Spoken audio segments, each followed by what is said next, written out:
Let's go over to Scott Steele now as we watch the forecast, and you're going to see that all over as people wake up for the morning. It's our first look at some of the damage today because those storms hit overnight, Scott. Without question, Susan, and thank goodness there was an enormous amount of lead time warning in effect when these storms hit. In fact, the National Weather Service had issued severe thunderstorm warnings, tornado warnings as well. Now, it's possible that that tornado, if in fact it was a tornado, may have touched down 2 or 3 times in Dane County. The National Weather Service is going to send out survey teams to Dane County to review the scarring to the terrain and determine whether in fact it was straight line winds or a tornado. Around here, man, it has been straight line winds that we've been experiencing this morning, and we've had our own share of severe weather. Here from our Twitter feed is a picture in from us from Tosa, and you can see this photo of a tree just snapped in two.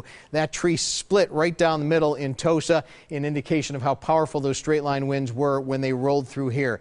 We are all clear of all the warnings and watches right now. The tornado watch, the last to be dropped just minutes ago, and now on Viper Radar HD, you can see the back edge of steady shower activity continuing to move through southeastern Wisconsin, south central Wisconsin, and the back edge through Dane County where those potential tornadoes struck. And they're going to need some time to clean up through the day today. So once we get rid of this rain, we'll get a bit of a break in the action before we may see more coming our way later on. Let me zoom you in, though, to advanced Doppler 4 radar technology at the neighborhood level, and you can see all the way from the south end of Milwaukee County along the lake through Racine and into the city of Kenosha. Still some pretty decent downpours. We've been receiving our own damage reports and rainfall reports as well in excess of 2 to 3 inches so far, and there's more where that came from. A bit of a break right now. You can see from our Waukesha tower cam, though, the wet pavement down below and the overcast sky as we continue to get much lighter shower activity out there.